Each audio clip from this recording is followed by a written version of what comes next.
Holy cow, so freaking pod. Chapter 11. Hi, it's Chuuurls. It's Cherrydoom. I'm still sick, but in a slightly different way. It's Chad. Oh boy. Oh boy, do that thing. In this chapter, Anastasia finally reads the contract and feels many emotions. The next day, she receives a MacBook Pro from Christian. She and Christian trade some cutesy emails, and then Anastasia goes to work. We learn that it is her last week of work at the hardware store. During her lunch break, Jose and Anastasia meet up for the apology coffee, and apparently Jose is absolved of all his sins. Anastasia returns home and trades more cutesy emails with Christian. She types submissive into Wikipedia. Half an hour later, a moist and integral part of her is seriously turned on, but she's still not sure whether or not she will agree to the contract.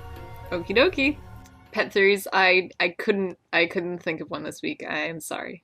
Mine is that Christian actually gets off on legal documents and he puts up this BDSM front so that he can look slightly more normal and have to give a contract in a relationship situation. But as soon as Anna signs it, he will have what he needs and take it home to just jerk off on the paper. I actually have a lot of comments about that, but the way that the contract is written, a lot of it, to me, seems like a lot of the language is not necessary and it's just there to be a turn on. Yep, yeah. Chad, anything from you? No. You didn't write any notes, did you?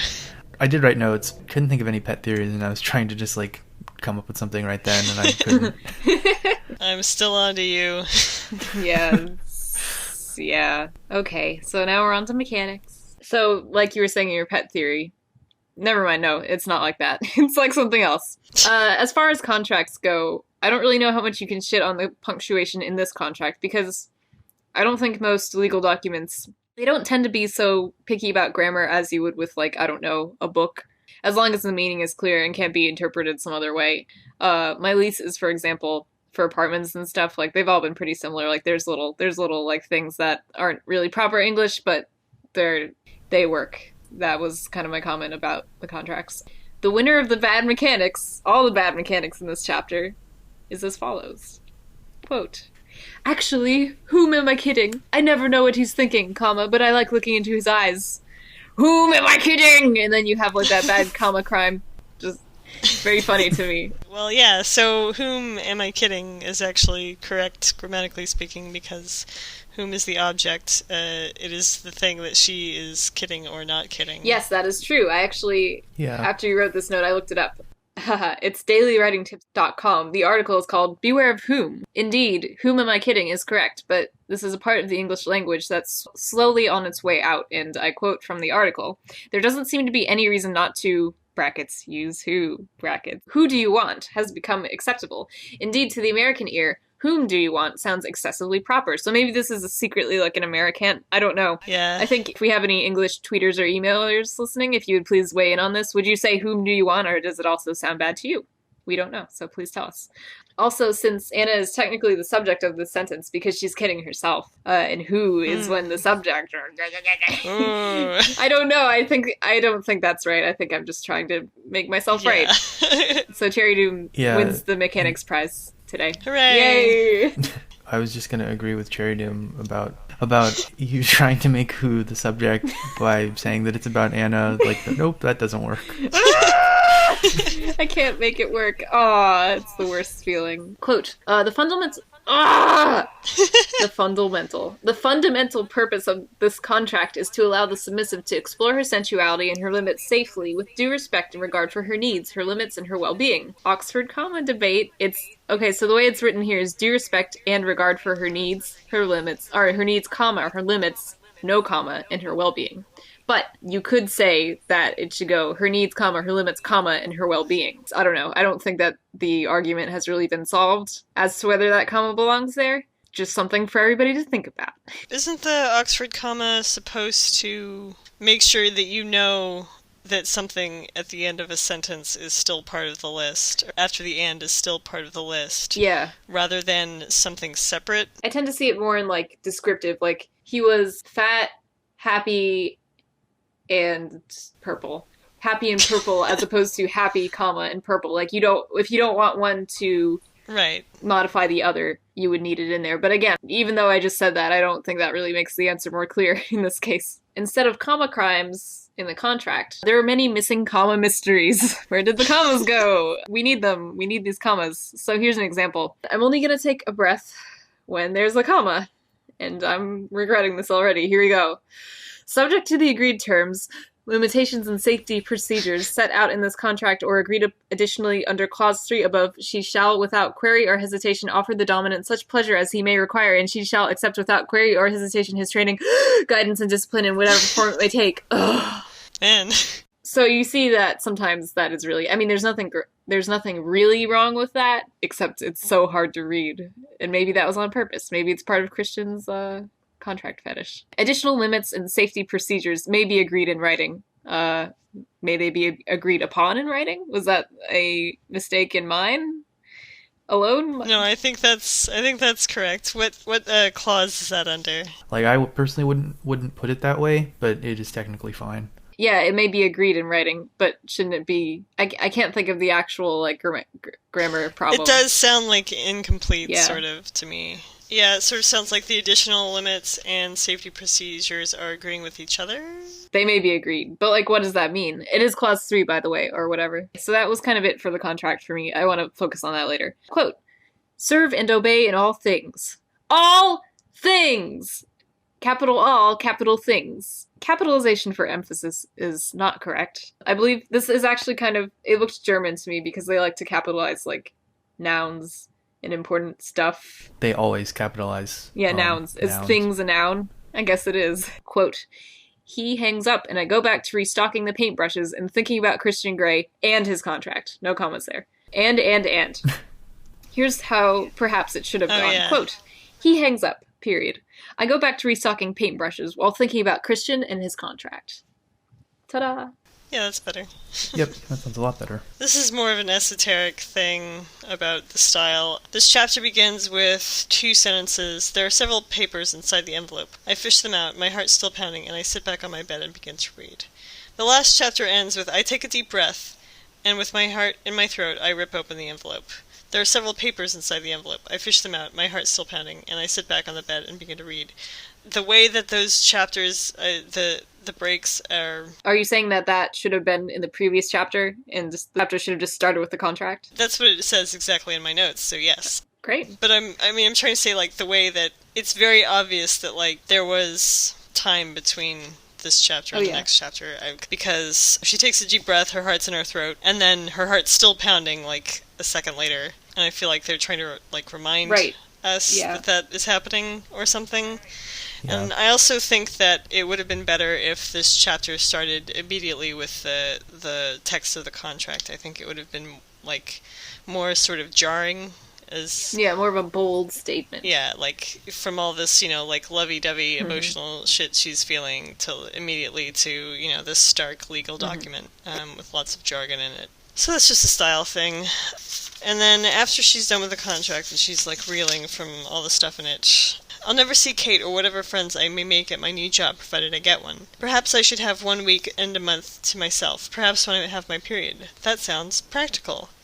He is my master. I'm to be dealt with as he pleases. Holy shit. That is all one paragraph, and it's very strange that she, like, suddenly says that at the end about her being his master when she's not talking about anything like that. She's talking about, you know, when she's going to get time to herself. I think it could even go with it's part of the next thing when she's talking about shuddering at the thought of being flogged or whipped. I agree. I don't even know if a paragraph break would necessarily fix it, because it just needed to flow better. Like, you certainly could get all of that incredulousness into one paragraph without breaking it, but it's just, you know, teachers and students alike hate it when you say this when you're critiquing someone else's paper, but it needs to flow better. You can't just go, like, from... That sounds practical. He's my master. Okay, so now it is time for Americans. Chad. Wait, for what? Yes, for Chad. Oh, it's for fucking Chad. Kill me. Kill Chad. He's the one who... Alright, go ahead, Chad. I'm sorry. Okay, doesn't put any indication that he's next.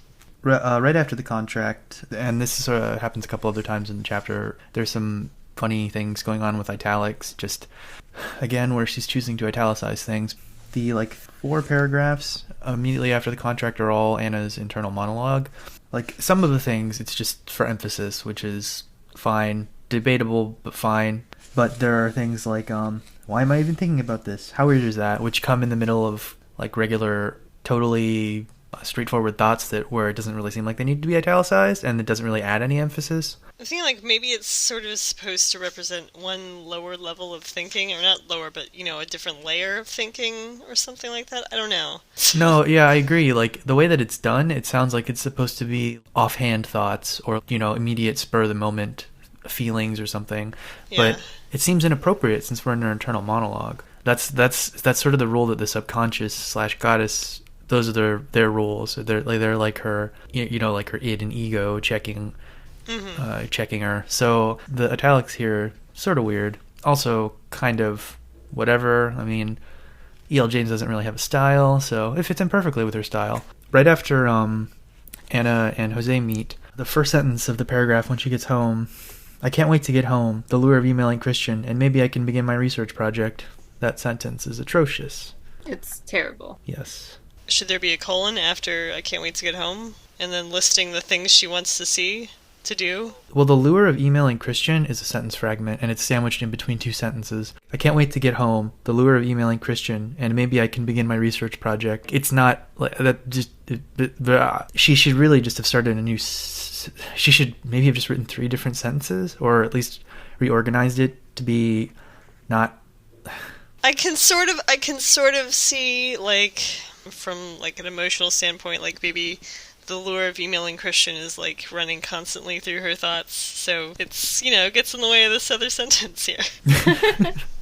I think that might be giving her too much credit. But I mean, I do understand what you're saying. She could have just started with that, like the lure. I don't know. I can't wait to get home. Like maybe the lure of emailing Christian and the prospect of starting my research project make me eager to get home. Something like that. Or I'm excited to get home. If she had, rather than putting the lure, like if she just to get home, and then she just continued with other verb phrases like I can't wait to get home, to email Christian, or to check my email, to begin my research project, like a list. Yeah, that would have been fine too.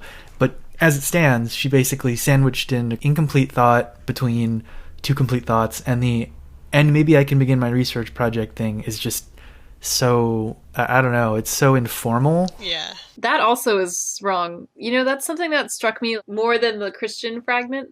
I was like, I could not stop thinking about, and my research project, or whatever, and I could start my research project. Yeah, like if she'd followed up the lure of emailing that fragment with something else fragmented, it wouldn't have seemed so weird, because then it would have just been like, it's just, she kind of wrote it badly. But the lure of emailing Christian and finding out about BDSM. The lure of emailing Christian, -- finding out about BDSM. Try that. Something like that. Something like that. Sentence fragment master. Yep. Me. That's all I have for mechanics. Okie dokie. Then we can really move on to Americans. So here we go. Quote, perhaps I should have 1 weekend a month to myself. Perhaps when I have my period. That sounds ... practical. By the way, that comma is incorrect. It should be perhaps when I have my period. The word perhaps is not a lexicon favorite of Americans. Just pointing it out. I'm not saying that you can't use it. It's just not like, perhaps ×2. That's a little weird. Yeah. Okay. The only man I've ever been attracted to, and he comes with a bloody contract. So, yeah, bloody. We don't say that. We just don't. I've never heard somebody say that unless they wore a fedora and a monocle. Yep, exactly. Yeah. I was about to say I have, but they were kind of a tool. Is that in the print version? Yes, it is. I made a note of it, because I think that it is not referring to, like, the British sense of bloody. I think it's, like, she's referring to actual the blood? contract itself is bloody? Yeah, like, she's saying it's like a blood-soaked contract because it's about BDSM. I don't know about that. That was my reading. No. I don't think so. Well, her whole impression of BDSM thus far has been like he likes to hurt women and like red room of pain. Like the contract itself says that he will not leave any permanent injuries, cuts, or bruises. So it'd be anything but bloody. And it even says in the hard limits, no blood. Yes, True. well, Anna's kind of an idiot.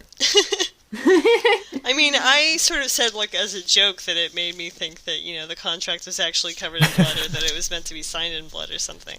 That's a good catch, though. I just glossed over it. Because I guess I interpreted it completely differently. Well, A for effort, Chad. The dude comes in, wants to set up her computer, and she says, really, at this time? That doesn't seem, you'd say, really, right now? Or, you know, I'm busy or something like that. At this time sounds very awkward. Yeah, it's not even an American. That's really like a mechanical thing. That's like inability to write dialogue realistically. The dude, the computer man, as he is called, also says, these aren't available in the shops yet, ma'am. The very latest from Apple. Shops. Is very much British slang for stores. I mean, or America, or stores is slang for shops. Who knows? Anyway, but yeah, it would have been, these aren't available in stores yet. I'm going to play devil's advocate here. I agree that shops is definitely more of a Britishism to like American English speakers, but maybe he's British. I don't know. We don't actually know, but yeah, I don't have anything other than the things that you guys mentioned. So yeah, it was kind of slim pickings again because the chapter was short. So I try not to go too heavy on the stuff. Okay, so we are on to wording. I only have one thing, which is weird because you would think I would have more, but I don't. The quote is, as Jose would say, a real mindfuck. Just ugh. I can't. Yep. I have so many reasons why I don't like that. One of which is that, like, I've only ever heard this phrase from Jose. No, you haven't. That's, like, something that is in the language. You don't have to hear it from just Jose. Second, if she does say, as Jose would say, it implies that he says it quite an awful lot, which in itself is very cringeworthy. Like, yeah, the waiter gave me a black coffee instead of coffee with cream. What a mindfuck! Like, trying to think of all these reasons to use it incorrectly and in stupid places. And just last of all, the actual words themselves, the way that she's arranged them, maybe it could have gone better. Like, if Jose had actually said the word mindfuck earlier in the book. And then as old Abe Lincoln used to say, it's a real mindfuck. This almost sounds like the start of one of those shitty segues where she's trying to think of some reason to think of Jose, but she doesn't. So yeah, it's just weird. Jose, is he thinking of trying to fuck me right now? Is he fucking me with his mind? I have a couple things for wording. This is not really a big deal. It's just part of the contract where it says, it just sounds funny. The submissive shall obey the rules, parentheses, quotation marks, the rules, set out in Appendix 1 to this agreement. And then rules, I mean, yes, there is a section called rules, but it is in all caps, whereas the rules is that is referred to in quotation marks is not in all caps. It is just capitalized R. I'm sure that's nothing, but still, it just looks funny. Usually in a contract they wouldn't put it in quotation marks, they would just say like the rules in parentheses, not like parentheses, quotation marks, the rules. That almost makes it sound like, you know, the proverbial rules, like the figurative rules, but they mean the literal ones. She calls the guy who sets up her computer man. This is next generation tech, she raises her eyebrows at me. Most women get flowers or maybe jewelry, she says suggestively, trying to suppress a smile. I scowl at her, but can't keep a straight face. We both burst into a fit of giggles, and computer man gapes at us, bemused. To me, this read very like, God, who's Mr. Darcy's friend? It was like Quincy. Oh. what is his name? Yeah, I think that might be right. It's the redhead. Quigley, it's fucking Quigley. Okay, so, Mr. Quigley dropped his handkerchief on a Tuesday. Like, it's very, like, trying to be, I see this very much in the vein, in the tradition of those Britlit things, where it's like, he doesn't understand the entire situation. He'll be scratching his head for ages. Imagine that. He signs off with later's baby. Again, which I hate, and I guess it's just going to be a thing now. It's going to be their little joke goodbye. No. She does a lot of hitting reply whenever there's a little bit of text between emails sometimes. That whole thing in general just annoyed me. Okay, so a good section of this book is back and forth emails. It does a good job of taking up space on the pages, so that there's less to read, but it's very, I don't know, I don't think it's formatted well. I think there need to be 2 lines, one at the beginning of the email and one at the end, so that it's clearly delineated when one's over and the regular text resumes. Yeah. Mm-hmm. After the first one says, I hit reply, then almost instantaneously there is a response. I can't help but grin.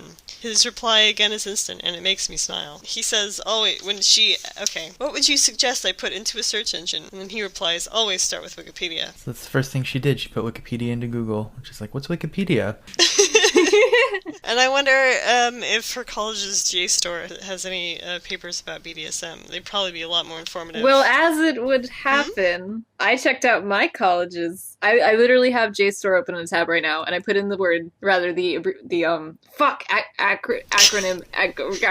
What is it called? Is it initialization? No, I think it's an acronym. I entered BDSM into the search bar at Jstor by my institution, and I got 117 search results, and some of these actually look pretty interesting. For instance, the first article is Transgressive and Transformative Gendered Sexual Practices and White Privilege, the Case of the Dyke Trans BDSM Communities. And I also, last semester, read a fucking insane article about sexual sadomasochism in Uncle Tom's Cabin. Yeah, I think if you were to enter BDSM into JSTOR, like as Chuuurls did, you'd get some really interesting results. By the way, Jstor is an academic database of published papers, academic papers. In case you did not know. And I often wish that I still had access to it. Me too. Colleges have a partnership with JSTOR. Otherwise, you have to pay a subscription fee if you're just a private citizen or not a student in a university or a graduate school or something, or a researcher, just a general researcher. But yeah, I think she could have come to a better understanding by reading some Jstor papers rather than just checking out Wikipedia. When she's done with the Wikipedia, not Wikipedia is a terrible source of information. It's not reliable, but it is okay for just general. Yeah, good overview. Yeah, just for your own personal interests and stuff. But she comes away from reading Wikipedia implying maybe she didn't read very much or anything at all. She's like, I'm shocked and stunned, which is well, what was she reading on Wikipedia that made her feel that way? I mean, I'm assuming she maybe looked at a list of a linked list of practices on the submissive page. She just went to the category page for BDSM and just saw all the things listed under BDSM, and she's like, what is this? And that's all she did. She didn't actually click any of the links and read them. We should try to recreate her Wikipedia It says at the end of the chapter that she types submissive into BDSM. So I've done that, she types submissive into Wikipedia. So I've done that very thing, and actually, if you just press enter without looking at any of the options, it reroutes you to deference, which is just but if you wait and you let the options pop up, you get submissive BDSM as the second one, so I click on that. And it says, the bottom word submissive takes the passive receiving or obedient role. I mean, this is pretty. Yeah. This is fairly... It's a very short article. She could go many places from here. There are links to the outline of BDSM, which has lots of stuff in it. Bladder desperation, she probably read that one. She probably read cock and ball torture. That probably made her feel queasy. Oh, what's FLR? Female-led relationship. Well, fuck you. Well, actually, reading the submissive BDSM page, I don't get this vibe, but sometimes, much like the contract was written to be, I feel, slightly titillating, these articles can also sometimes be written that way too, or at least back in the old days in Wikipedia, they used to be. Mm-hmm. I don't know if anybody remembers this, but how did I even get to this? I was looking up Asian clothing, and I got to this. There's a Vietnamese dress, and there's a Vietnamese dress fetish as a link, so I clicked on it, and it was some men enjoy the silky, wonderful feeling it gives. Very obviously written by somebody who enjoys it. Back in the Wild West days of Wikipedia. This is obviously just poor writing practice, where she's just leaving it off an ambiguous note so it can be revealed later, what's so shocking about what she read, or what it's going to involve, which is dumb. Dumb. One thing that makes me say is in the See Also section, there are things like dominance and submission. Then there's female dominance, and that's just regular, and then male dominance parentheses BDSM, which is an interesting distinction. I guess male dominance is just by itself is just the way things are, and so female dominance is... Yeah, it warrants its own... Out of the ordinary. It doesn't need a BDSM qualifier, because that's what it is, apparently. Just male dominance leads to both male dominance, BDSM, and patriarchy. Anyway. Chad, do you have any wording stuff? Yes. She uses gamboling again, referring to Jose. Because he's a doggy! Yeah, he's a puppy. He's a wolf, Jacob. He's just a little puppy. Not a person. A puppy. He runs up to Anna all like, yeah, you forgive me, right? I'm a puppy. Yeah, right. Can we go coffee? And then also in that same section, Jose does this action. He smiles his dazzling, toothy, all Hispanic American smile, and I can't be angry with him anymore. Dazzling, toothy, all Hispanic American smile. There's many things that are questionable and hilarious about that sentence, so perhaps we'll talk about it later. First of all, there's mechanical problems there. There should be some commas. Second of all, this is like the third or fourth time she's used dazzling and toothy like together to describe somebody. That's like all she knows how to describe someone who's smiling wide or something, who's giving a winning smile. Somebody fucking use the microwave. We have a subsection, contract chat. We're not going to give you a full reading because the reading we did a couple episodes ago, you got pretty much everything. But this is a chance for us to go over what we think is interesting, good, dumb, whatever, or things that we think that you need to know. So without further ado, here I go. I've mentioned this already a couple times throughout the episode. Is the contract itself supposed to be titillation, or is it mainly for practicality? In some sections it reads like it's just there to be sexy, the words, or just to increase the sexiness. I don't really know. Maybe it's some Freudian or Jungian stuff on my part to say like, hey, this is sexy! Wait, what do you mean it's... Uh-oh. It says in this contract, when the sub accepts punishment, they are not allowed to complain or question why this punishment is happening. It's probably not universal for all subs and subs, is this question. I think my main point is that some of the stuff in the contract is like a little bit silly. It's a fetish. Christian has a fetish. It doesn't need to have a reason to happen other than that. It's sexy. You just need each party to agree to what will happen. Yeah, I mean, there's a lot of times where, like, you know, this dominant can do whatever he wants, and he doesn't have to give a reason. He can terminate the contract without giving a reason why. He can punish you without saying... He doesn't have to tell you why you're being punished, or he can just do it whenever he wants for whatever reason, because it's his will. The mere premise that he is the dom means that he can do these things, but then I suppose I see why Anastasia wouldn't know that. But a normal sub would, and so the fact that this is in the contract is like, is it there for a reason? When I was first learning to be a dom, I wondered, like, what's the point of punishment? If they're a masochist, won't they enjoy it? And how is that punishment? And my mentor explained that there was punishment and then there was punishment. So I'm guessing that's what this is. Just fun, but it sounds like it's mostly going to be fun for Christian. Yeah. When he just does it whenever he wants. So we don't have any background, at least not yet. I don't know if it will ever come up, about his previous like submissives, if they were all also first timers, and that's part of the reason why the contract is written so explicitly, like I can do whatever I want. Yeah. Like it doesn't sound like if he were part of a scene, then these sorts of things probably, you know, some of them will be somewhat understood. But if he's just getting random people, sort of the same way that he picked up Anna, then it kind of makes more sense, but it could probably be elaborated upon differently. And it would be the sort of thing that they just talk about while they were negotiating the contract. Anyway, sorry. I don't really have much of a background in this, so... That's fine. And actually, the fact that you don't is a really good thing, because many of our listeners probably also don't have a background. I would guess. Anyways. From the questions, it doesn't sound like it. It doesn't sound like they don't? No, it doesn't sound like they do from the questions I receive on email. Okay, so in that case, yeah, you're perfectly in the right to ask questions and stuff. Some of us may get a little caught up because we already know all the stuff, but really we need to explain it. The contract's existence is definitely needed. I'm not going to try and dispute that. They need a contract. But I guess the extent to which the flavor text of the kinky sex is, you know, happening, like that I can tell that it's there. It's sort of funny in a way. Like, it does kind of make it seem like he's a contract fetish.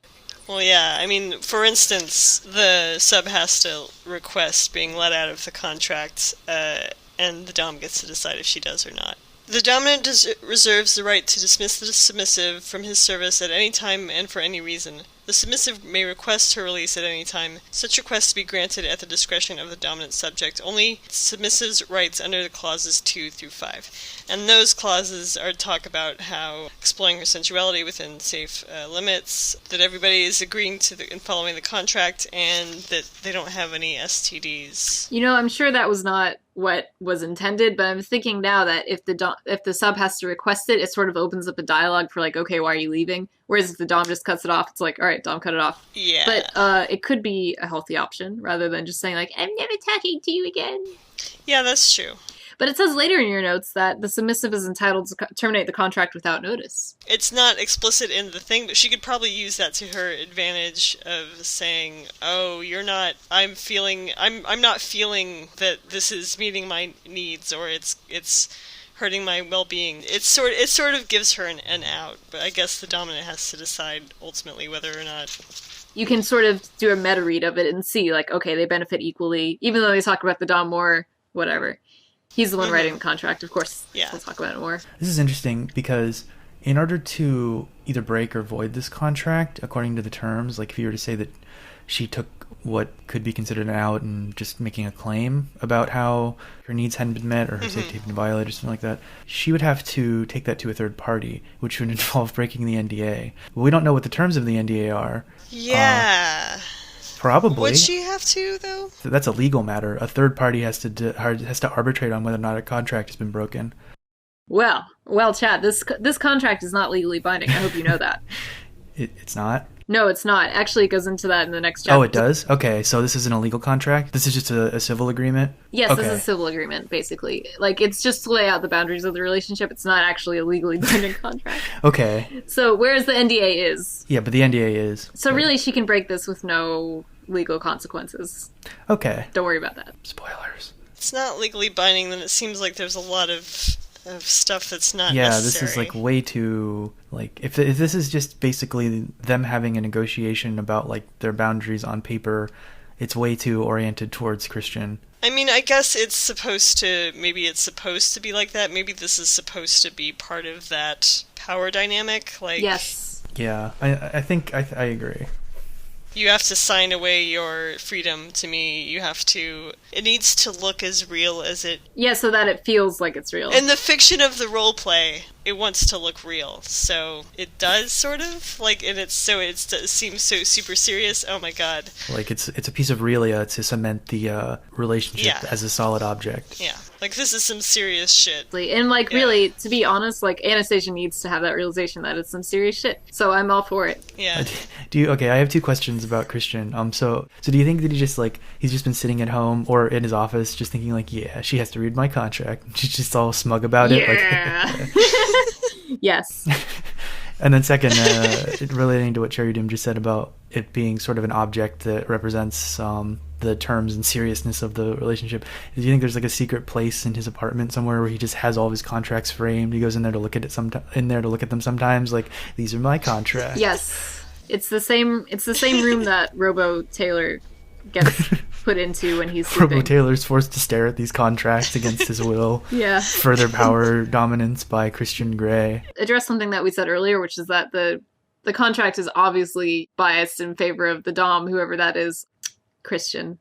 Yeah, it makes sense because he wrote it. I think that he gave it to her for input. That much is obvious to me. Because what are you going to say? You're going to say, oh, submissive is going to do this, this, this, and this. And I suppose he did. But, like, there's nothing about the pleasure of the submissive in there. Because Anastasia is kind of a blank slate. We don't really know what she likes, BDSM-wise. So the contract says that they can't share. There's going to be no dom being non-monogamous. And he's not going to give Anastasia to another dom. I wanted to point it out for our listeners. That was kind of interesting, I thought. I also noted that, and I sort of didn't like that. I mean, that's just based on personal preference, because I think it's interesting, the part of objectification, to be like, okay, I'm just giving you to this person now, and they can do whatever you want, because you're just a thing to be given. I feel like that's pretty interesting, and I also feel like... But I understand that, Christian doesn't like to share. It would typically go in that place that I went to, that, like, couples would, like, it wasn't that out of the ordinary to be, like, set some ground rules and then say, all right, here's my sub. But it was never like overtly no penis and vagina nonsense, or whatever, penis on penis, vagina on vagina. It was just like, here, beat my sub, and people would be like, yeah, okay. Yeah, exactly. So I find that interesting. But yeah, they both seem like very jealous people, so maybe it's good that they don't do that. Yeah. Moving on, Appendix 3 makes me wonder if this is really for the reader to copy and use themselves. It definitely looks like, hey, like, circle these things and give them to your sub so he knows what you like. I should explain what Appendix 3 is. Soft limits to be discussed and agreed between both parties. Which of the following sexual acts are acceptable to the submissive? Masturbation, fellatio, cunnilingus, Vaginal intercourse, vaginal fisting, anal fisting. Swallowing semen, acceptable. Use of sex toys, there's a list. Okay, so you get the idea. And then it's like, is bondage acceptable? And it lists the kinds. You have hands in front, hands in back, ankles, knees, elbows, wrists to ankles, blah, blah, blah. And then what is the general attitude about receiving pain 1 through 5? How much pain do you want to receive 1 through 5? You circle the number that you want. Like, to me, that was very much like, choose your own adventure. Yeah. This kind of list is It's very starter list. It's very common that you will find checklists on the internet that you are supposed to check off and give to your partner. Say, this is what I like, what do you like? This is definitely, well, this could be printed out and used. It is very starter, like there's not stuff about more obscure fetishes and stuff like that. So it does seem very tailored to what he wants, exactly nothing about, like, maybe she wants to be humiliated or wants to have her feet spanked or something, I don't know, Or maybe she wants to peg him or something like that. And, like, that's certainly not... I mean, that's not going to happen in this relationship. No, it's not going to happen. Well, you never know. I mean, I guess not, but it's just, like, not... it's very much for what he wants and for what would be used in a male-dominated... Yes. relationships. So, and I feel like the contract is something that is sort of, sexualized a discussion about the book, ladies, the contract. It's not very sexy, I agree. I have to say. But I guess, it's just, thinking about that it could be sexy, being in that sort of relationship, being locked into this contract would be titillating for some people. Some people, yes. I think that's fine, by the way. I was never saying that it wasn't fine. But it's pretending to be something that perhaps it is not. I was going to say earlier, and now it's completely out of context. Anastasia, you will put this in my ass. Yeah, I mean, there's always topping from the bottom. Yeah, exactly. Which I like, because I don't have to decide to do things. That's right. If you don't have to do anything, it's great. I mean, I'm a top, but if I can follow orders, it just makes things easier for me. A super lazy dog. I think I have the same thing going on at the opposite end of the spectrum. Why does Christian continue to claim that he is not a sadist? Can I explain to you based on the contract? No. Moving on. Bye!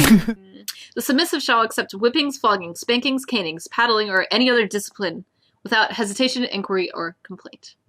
That kind of sounds like he wants her to experience a little pain, to me. Yeah. So you have sadists and masochists, but is there a type of sadist that doesn't want to hurt a masochist, but just wants to hurt a normal person because they know that it actually is not causing them pleasure? Yeah, I mean, probably, and that person's probably, very dangerous. Yeah, maybe, but I think if you get consent and everything... I mean, maybe that's what it is for him. Well, so that was kind of the end of my comments about the contract, so let's have Cherrydoom say some words, and chat eventually, as well. 3-month period for, like, starting out, and then they can discuss the terms, whether they liked it or not, and they can choose to continue or break it off. That seems pretty standard to me, though I would hope that they would, like, do a weekend first, maybe, just to try it out. I mean, because Anna's, as a total newbie, like, I feel like she should get a little bit more of a demo period. Yeah, I agree with that. I'm surprised. Spoilers, in the next chapter, she's like, how about a month instead? And I sort of agree with that. I think 3 months is a little too long for beginners, like, beginners. Yeah. She also has to be available Friday through Sunday during the term, and I don't think I could deal with that. Weekends for me are a time to sleep 13 hours and be by myself a whole lot. Yeah, I agree with this very much.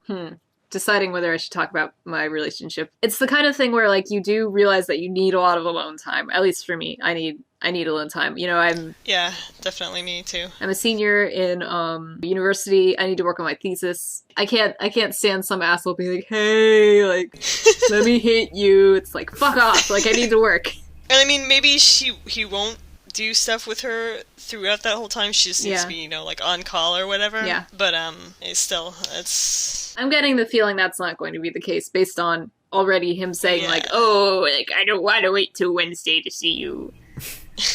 In case of illness or injury, the dominant shall care for the submissive, seeing to her health and safety, encouraging and, when necessary, ordering medical attention when it is judged necessary by the dominant.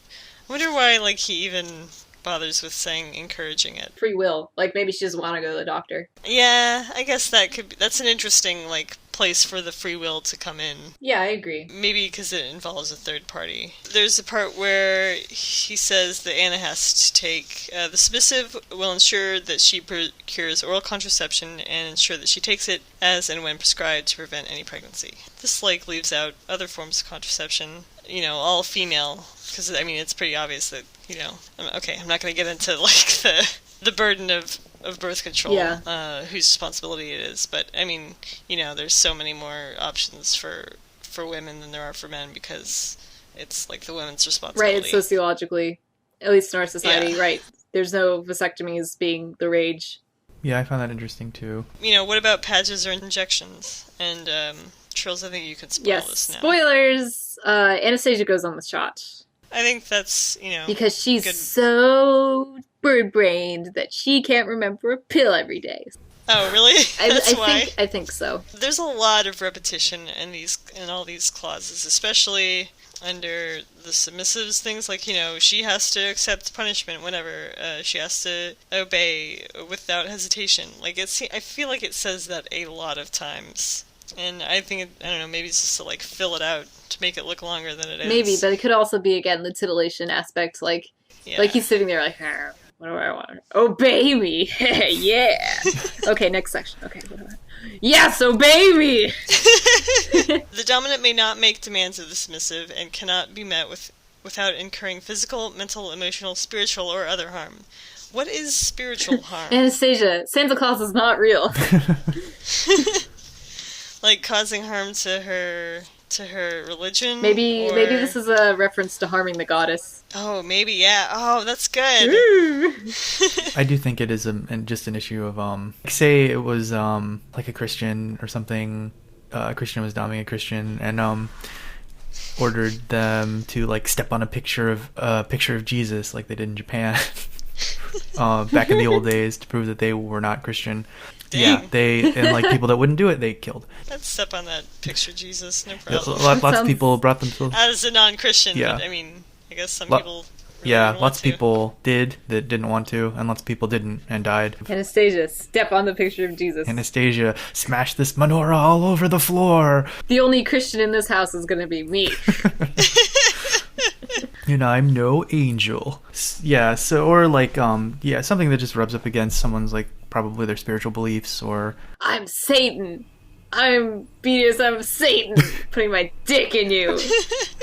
Maybe Anna just has some sort of, like, after every session, she needs to have some sort of meditative session for herself, where she just has to, like, clear her mind and engage in mindfulness.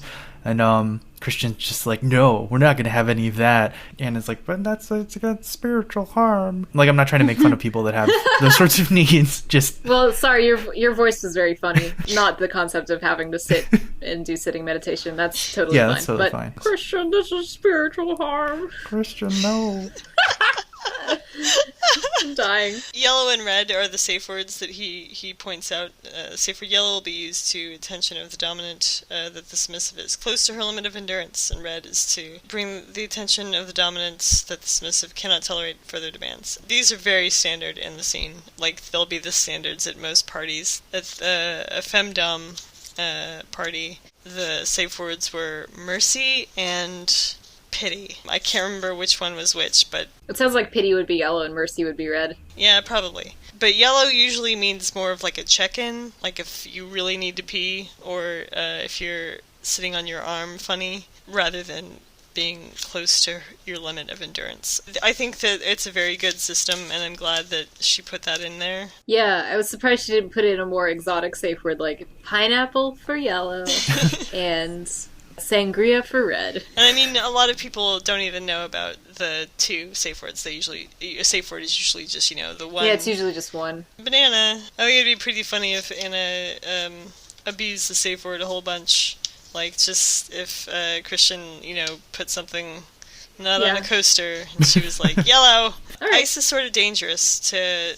I mean, you might not think so, but... because it could cause nerve damage if you, leave it on someone's skin for too long. And I have a story about a time... I went to a party where they were doing sushi on lady bodies.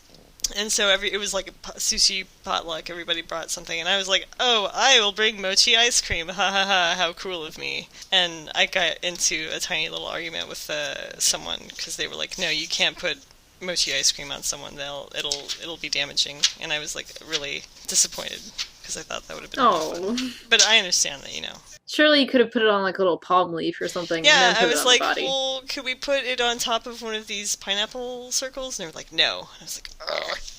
Anyway, I think that person just didn't like me. Just being a bitch. I don't really have very much to say about the contract. Situational discussion. We're done with the contract. Here we go. Quote, all the physical shenanigans I've been engaged in over the last 24 hours have been, frankly, exhausting.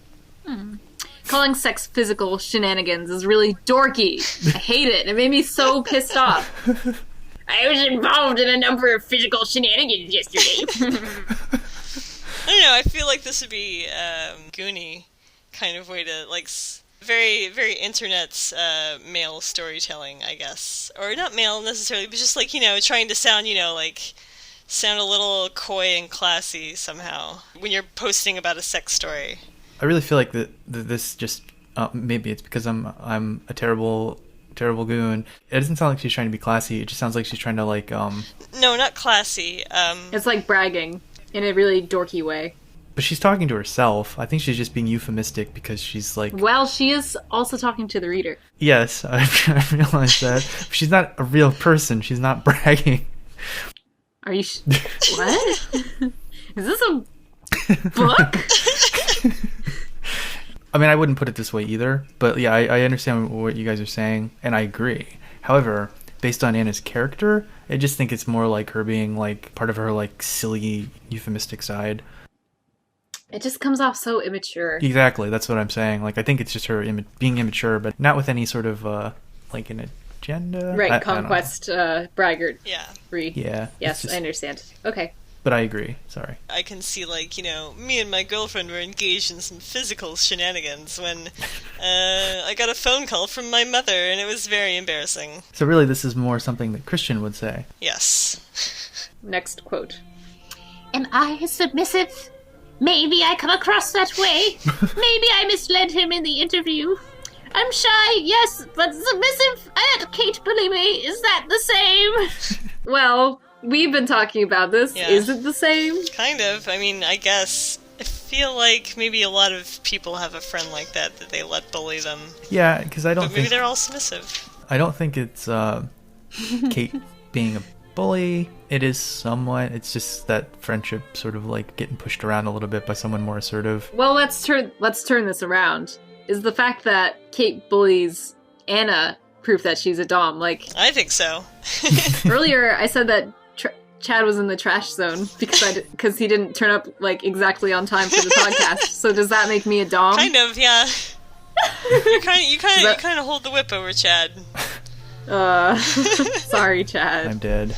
We both do a little Chad's bit. dead. He should have safe worded. I'm very easy to push around, so it's not surprising. But I guess that doesn't necessarily make him a submissive, yeah. Well, I think that Chad knows that he's the one with the power over me. I think it's just it's obviously a joke that I would ever try to make him feel bad in any way, because he definitely has the upper hand when he tries. Oh, that sounds really. That's very sinister. Maybe you should think about that then. Oh no. Wow, I don't know what's going on. I don't know what's going on either. I need to be more self-aware, apparently. Just saying, okay, it doesn't mean... this all was to illustrate that just because somebody's shy or lets themselves get bullied does not mean that they are a sexual submissive. And nobody, including Christian, should assume that. That's very true. Okay, thank you. Next quote. It's got the latest OS and a full... Wait. It's got the latest OS and a full suite of programs! Plus, a 1.5 terabyte hard drive, so you'll have plenty of room. 32 gigs of RAM. What are you planning to use it for? Email. He chokes, bemused, raising his eyebrows with a slightly sick look on his face. And maybe internet research? I shrug apologetically. He sighs. So this is the guy that would be saying physical shenanigans. Yeah. Yeah, this is Computer Man. Computer man. Yes, the computer man. All I had to say was ha ha ha ha ha to this because the author did one thing right, which was to highlight that this is not normal. Yeah. Only the computer guy's saying it, so maybe she's trying to say that the computer guy's a nerd. I don't know. Also, Anastasia tries to turn Christian down for the computer, saying that she doesn't want or need one. It's just on loan. What an idiot. Here's the quote. I do not want or need a computer indefinitely. Like, yes, you do.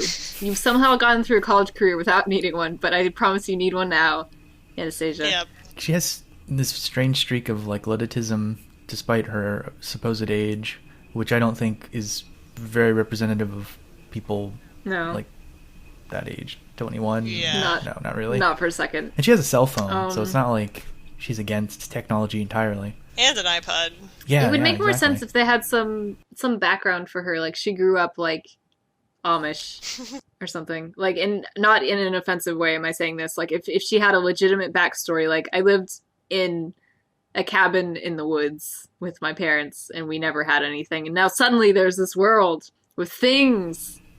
That would have added a cool, but no, she sounds like an old person instead. Okay, so she's got this MacBook with MacBook Pro.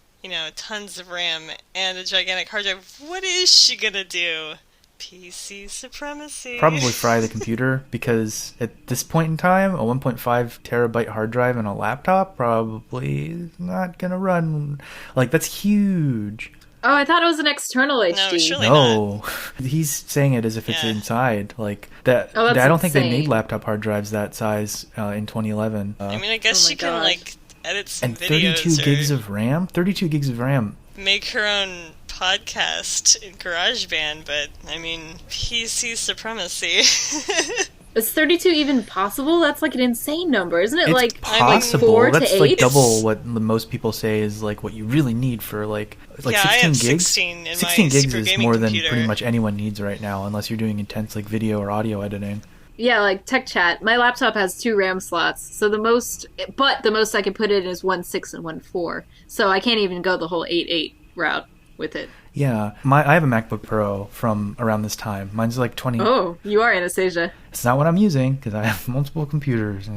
Anyway, I put in extra RAM in my MacBook. It came with a default of 4, and it was upgradable to 8. And I put in 8 because why would I need more than 8 gigs of RAM? Like for this, and that was like 3 years ago, and it's still mostly true that you don't need more than 8 gigs of RAM. Yeah. Like most OSs don't have anything to do with the additional RAM. Like programs aren't written for the most part. There are some specialized programs, but that's for like computer-aided design and stuff. Like I don't think any MacBook Pro would be slotted for that much RAM. So No, impossible. I agree. Not possible. Stupid. And now it's time to move on. But still in the same vein of things, of technology. Quote, Christian Grey just sent me a winking smiley! Oh my! Can we talk about how bad the email banter is, sir? Can I give you a small sample? It's the best sample ever. Jeez. Actually, there are 2. I can't really choose. From Christian Grey. Subject, impatient. Miss Steele, stop emailing me and do your assignment. I'd like to award another A. The first one was so well deserved. Wink. Christian Grey, CEO, Grey Enterprises Holdings, Incorporated. Now, he adds that little sig on everything. Every fucking thing.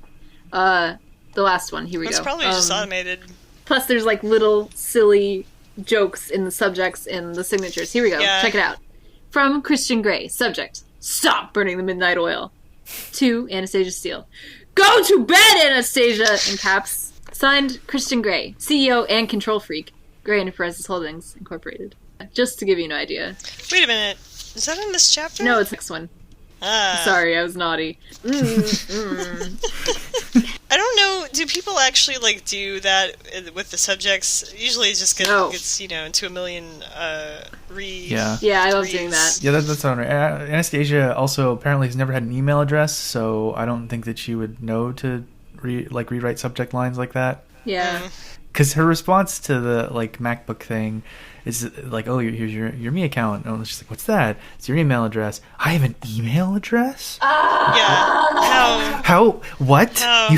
What? She's a college student. New pet theory. I've decided that Kate has managed so much of her life, including the emails, Kate truly is a dom. just to make sure that she survives through college. Maybe. Quote, Anna! He smiles his dazzling, toothy, all Hispanic American smile, and I can't be angry with him anymore. So, Chad mentioned that line, and, here are my thoughts about it. Is this dog whistle racism? It doesn't matter what ethnicity you are. You can be all American. Like, what? Unless you're a Native American. And then, maybe it did used to be all Native American in the fanfic. But that may be just as problematic, but at least it makes sense. And it is even kind of funny in like a horrible, offensive, weird sort of way. Like, the only all-Americans are probably the Native Americans, by the way. Here's my thought on this. It's like really problematic for a couple different reasons. First of all, since E.L. James is British, she's gonna have like we as Americans have the image of the all-American boy, which is probably what. Yeah, someone from like the Midwest, blonde-haired, blue-eyed, Letterman jacket, high school football player or baseball player or something. So like that's probably like the idea that E.L. James is working from too. Yeah. So she's throwing in the Hispanic qualifier to like because it's against that idea. That's because first of all she's like writing that, which is fine. Like as an author, if you're capable of that sort of like occupying those sorts of characters and perspectives, you can write it that way, but I don't think she's capable of that sort of nuance or depth, so it just is extremely like she's just tacking that on there because it's not what Americans think of as like the all-American. That's what she thinks. Like, I was actually about to say when you were saying this, my image now of like somebody who's like all-American, like it's not, yes, you know, traditionally it's a just as you said, Midwestern, blonde-haired, blue-eyed person, but now I think of those people who are like varsity football, like prom king stuff, like they weren't all white, not even close. No, yeah, you can be Hispanic. Holy shit, yes, you can be Hispanic and be all American. I can't find the fucking thing. I am sorry. Fanfic. God. Quote, as we stroll to the local coffee shop, I slip my arm through Jose's. I'm so grateful for his normality. Someone I know and understand. Hey, Anna, he murmurs. You've really forgiven me? Jose, you know I can never stay mad at you for long. He grins. So this has its own section break. That was what that clap was supposed to represent. And that serves to make it look fairly ominous. And that is foreshadowing, by the way. And I like that a lot. I like what they did here. They didn't really go into like what happens. It's like this weird little tidbit, like, ooh. Anastasia's making such a mistake here, though E.L. James would have us believe that the mistake is for different reasons than the one I'm referring to. The reason I'm referring to is that the Jose relationship is unhealthy, but the reason that James would have us think is that Christian is going to be mad about it later, because she didn't say anything about it. So anyways, if Anastasia is doing this thing with Jose, you know, making peace with him because of like external forces or society or expectations, like, all right, fine, maybe I can feel pity for her. But I was in a similar situation to this, and I have really strong feelings about it, but I did not react the way that Anastasia did at all. You know, maybe Anastasia was socialized to be to not protest when she's put in the victim role, basically. I think a lot of people are like that. Yeah. I don't like it. I agree. Yeah, I don't like it either. I wonder if she's sending him the wrong signal by putting her arm through his. Absolutely. I think, like, and this isn't just, I don't want to make it sound like, oh, confusing mixed signals, like, oh, girl, what are you doing, sort of thing. Mm-hmm. But, like, her immediately running up and hugging him and then, like, putting her arm through his after he, like, tried to physically assault her, that's just a terrible, like, I don't understand, like, what her character is supposed to be thinking here. Like, it's completely reset. Not only after a physical assault, but also after, like, that weird phone conversation, like, are you with him for the money? Like, oh, let me just give you a hug. After his weird, like, possessive, jealous, insane badgering where he's calling every hour. Jose's amazing duplicity here where he's just like, hi, Anna, I'm sorry. After all the, like, because he feels like he's back in. He's like, yeah, I got this. The door is open again. Like, that's the vibe I'm getting from it. The whole issue of trust is completely just glossed over here because Anna is immediately willing to trust Jose again. It's sort of universally by most people espoused that trust is a very hard thing to get back, and Anna just apparently has infinite wells of it. Yeah, that is a real easy way to get hurt by everybody ever. Quote, this is my last quote. I sit staring at the screen, and part of me, a very moist and integral part of me, that I've only become acquainted with very recently, is seriously turned on. Okay, Anastasia, still not using the word vagina, and yet, this is a way more disgusting way to refer to it. Moist and integral. I mean, would you want to see the word vagina if you're reading erotica? Yeah? I don't know. I would rather have it say something like this. I sit staring at the screen. Hold on a sec, I gotta think. Maybe she's talking about her eyes. She is staring at the screen. Moist and integral part of... She's only very recently become acquainted with the fact that she needs these eyes to see Christian.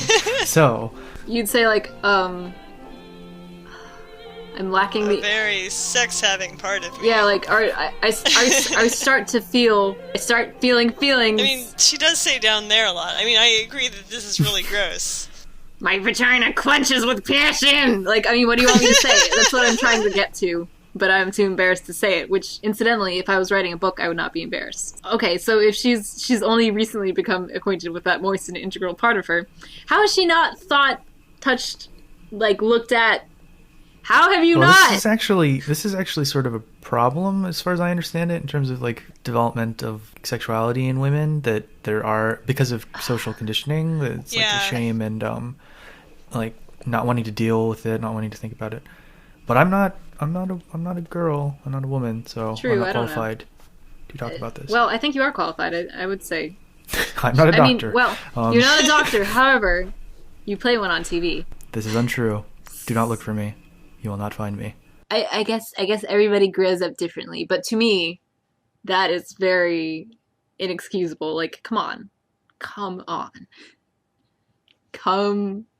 I leave you off with that surprise and shock about not looking at or referring to genitals. Now it's Cherrydoom's turn. When Anna finally gets a laptop after, years of not having one, Kate says, "Why has he sent you a laptop? You know you can use mine," she frowns. Is she going to use your laptop for the rest of your life, Kate?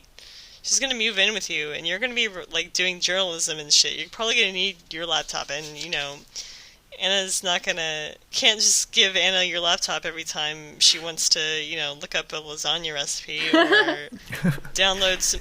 How is Anna getting music onto her iPod? Oh, that's a really good question.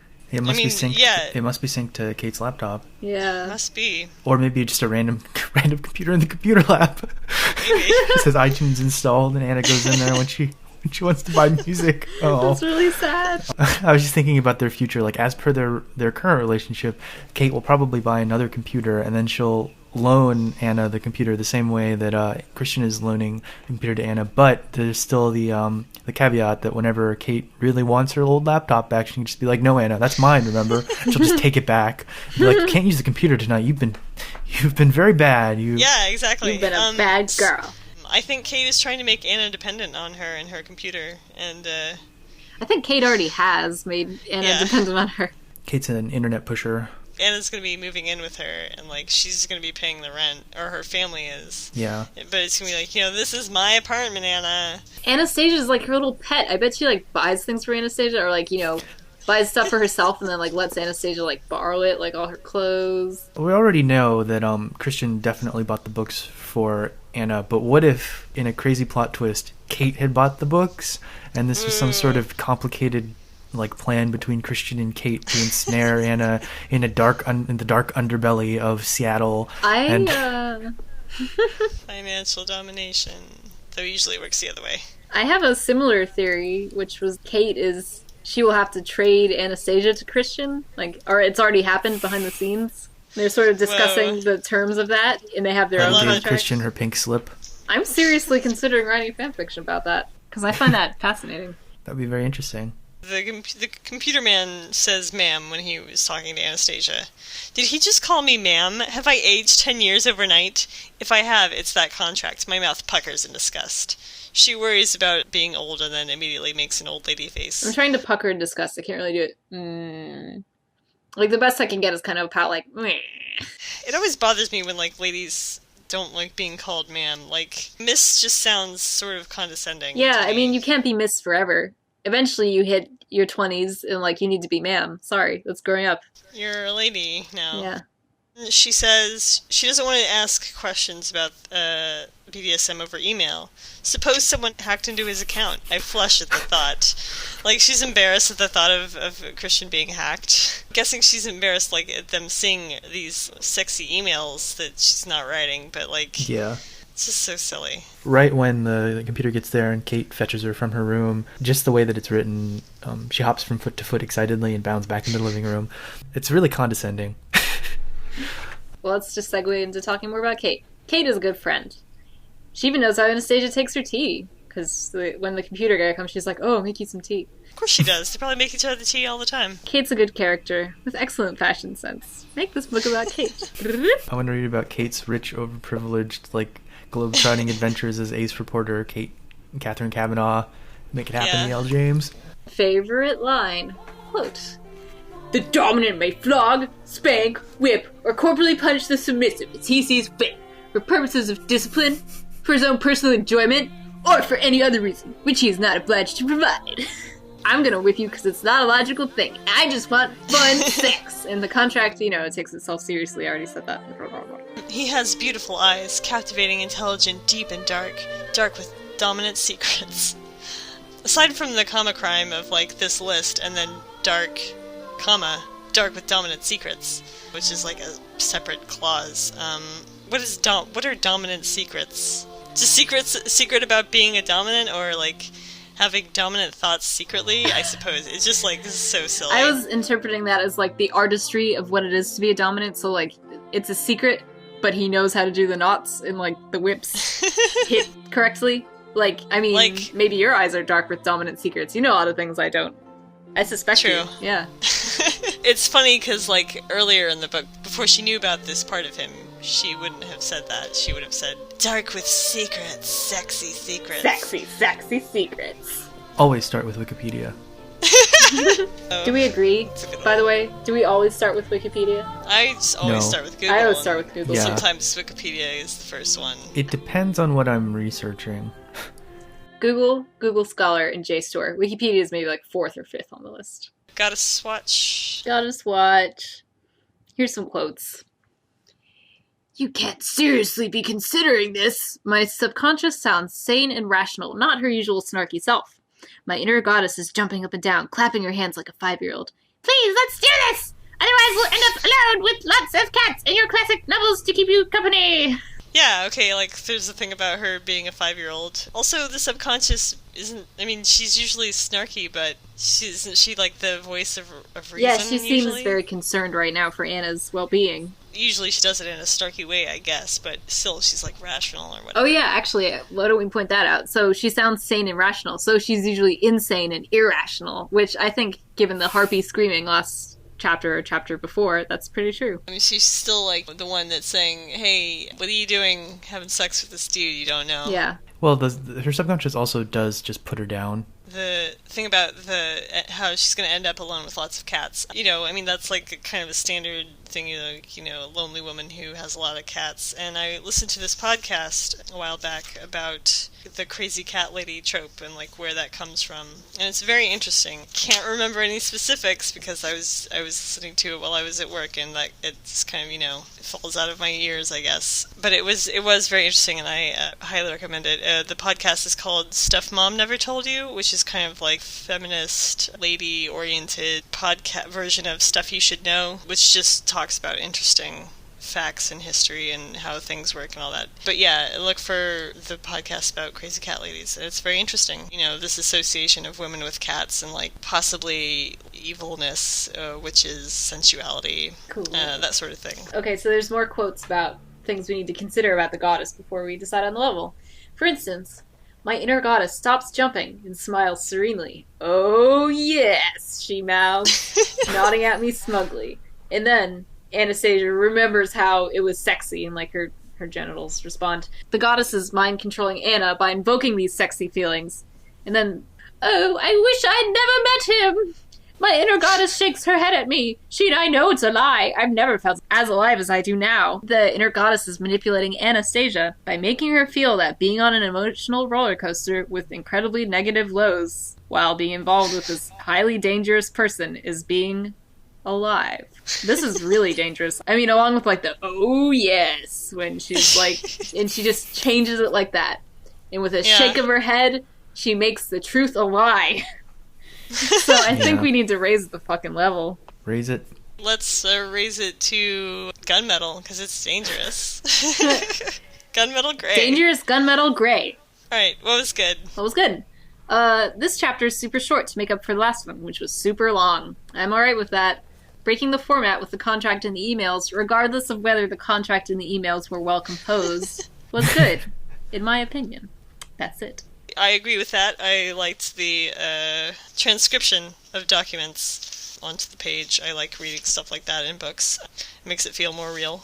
And I thought the contract had some pretty good provisions and considerations, like asking what level of pain and comfortable the submissive was okay with, how they were with, how comfortable they were with certain positions and activities. I especially liked that they had the list of, does the submissive consent to be restrained with hands bound in front, ankles bound, elbows bound, hands bound in behind back, knees bound, wrists bound to ankles, binding to fixed items, furniture, etc., binding with spreader bar, and suspension. I just thought that was a pretty good, having them consider whether, certain positions may be uncomfortable, like due to an old injury, or just, maybe there was a certain position, way of being restrained that would make them really panicky or something like that. I think it's good that they, explored all those options. I agree. Chattel paddle.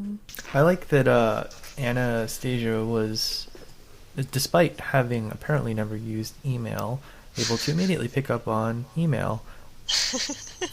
That's all I have to say. Safe word time. Here's my safe word. Wow, Jose, you're so normal. Gamboling around like a dark-eyed puppy.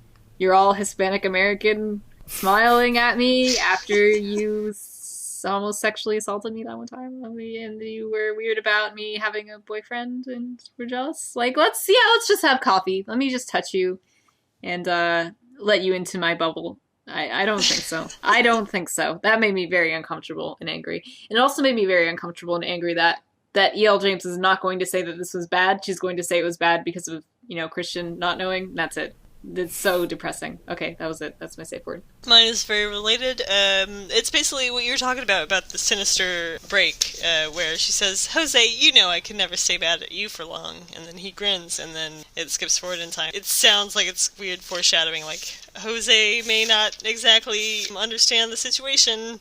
It sounds like he's about to immediately fuck up right after she says that, but it doesn't do that.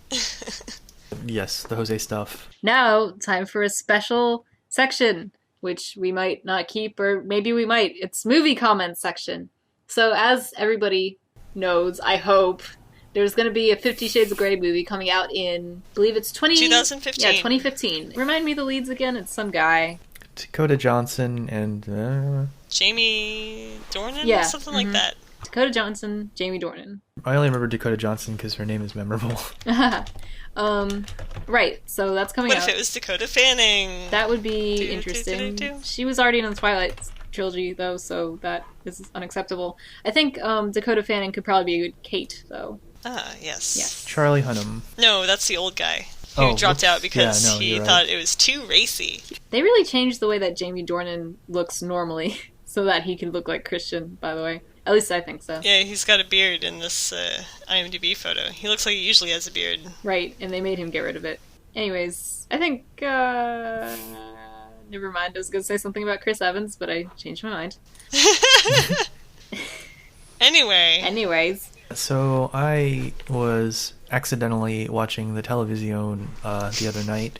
My roommate was changing channels rapidly, and during one of the channel breaks, he had a brief thing where they were teasing in a commercial, like, there's drama on the set of 50 Shades of Grey. So, being the impatient, computer-savvy millennial that I am, I immediately ran to my computer to look it up rather than waiting for E to tell me what had happened. I don't get my news from the old ways. Anyway, I went to the E-Online website and found that apparently the director of 50 Shades, of the 50 Shades movie, Sam Taylor Wood, has been having issues with E.L. James over the adaptation aspect because apparently E.L. James wants the book translated to the screen exactly as she wrote it. But the director is basically like, no, I'm a movie director, you're an author, it's going to be an adaptation. So the director wants to change aspects for the sake of the movie. Yes. And E.L. James doesn't want that. It has to be changed. You know, like most works of media, movies, they're in 3 acts. This book is not in 3 acts. It's all over the place. It's a fucking mess. Well, I'm sure E.L. James just wants like a good 20 minutes of the movie where Christian and Anna are just sitting at a computer exchanging emails. I heard also that the inner goddess monologue had to be ditched because obviously that's too hard to do. There's so much monologuing. I don't know how E.L. James would expect some of this stuff to be translated, because I've heard some of the things she wanted, like the inner goddess stuff just like Anna's internal characterization.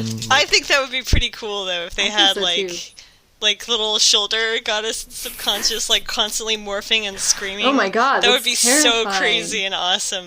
That would be like an awesome Lynchian movie. Yeah. Exactly. That's why I said in the meta episode I'd want someone like David Fincher or David Lynch or, you know, some like Spike Jonze, someone weird, has like a weird sensibility about the world to do this adaptation, because then it wouldn't just be like a weird softcore movie. It'd be like this strange adventure into the psyche of Anastasia Steele as she engages on this strange psychosexual adventure. She does do pretty abstract shit in the actual book, which is for mass consumption though. There are some movies that have come out like that are quote unquote mass consumption, which is all movies technically. There's like The Fountain. It's like one of the most, like, I don't dislike that movie, but it is like sort of unwatchable because it's so abstract. Oh, Aronofsky, yeah. Blue Velvet was huge. Like that made a lot of money. Yeah, I love that movie. That is but a it's really also good his movie. most mainstream movie. Like if you were to say of all of his movies, it's like the most straightforward.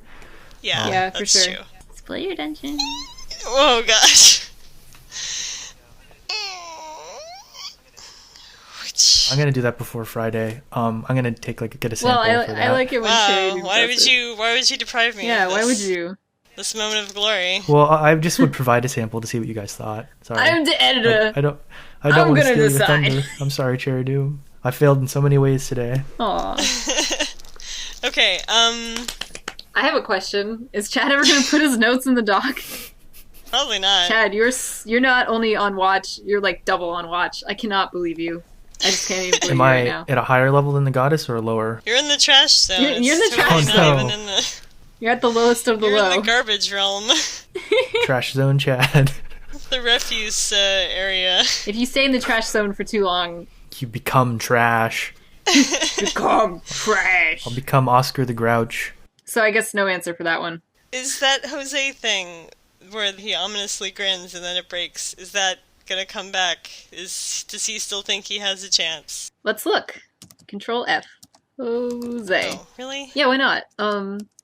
I know, but surely you know. I mean, I do. I think that I do, but I don't want to be wrong. I think sometimes in these, I say things that aren't quite true. Jose, the photographer, Christian's eyes narrow. That's later on. Okay, well, I'll tell you what I remember, which is that she goes to like a bar with Jose or something, and Christian is like, "Where are you? Where are you? Where are you?" And then she gets a horrible voicemail from Christian. It goes like this. I think you need to learn to manage my expectations. I am not a patient man. If you say you are going to contact me when you finish work, then you should have the decency to do so. Otherwise, I worry, and it's not an emotion I'm familiar with, and I don't tolerate it very well. Call me. Thanks. So it's basically just like irrational jealousy when he doesn't have anything to worry about because Jose backs off. Have this terrifying moment. Did you have a pleasant evening? Yes, we finished packing, and Kate and I shared a Chinese takeout with Jose. I close my eyes tightly as I say Jose's name. Christian says nothing. Oh no. How about you? I asked to fill the sudden deafening chasm of silence. I will not let him guilt me out about Jose. Oh my god. Jesus. I mean, yeah. How's Jose when you went to the bar with him on Friday? She says. Okay, Anastasia didn't tell Christian that, by the way. Christian leans over. I'm twitchingly mad, He whispers as in like he's gonna spank her. especially now. And okay, and that, so here's your answer. It's used as almost the same way as like you must eat, except it's like even worse, Oh, okay. even worse, even scarier because of the possible consequences. And I mean, Anna doesn't, she like fucking lies to him, lie by omission, because she knows it's unacceptable. Bye, laters, baby. Laters, baby. Laters, baby. Ow! All right, Ugh. let's go. Bye.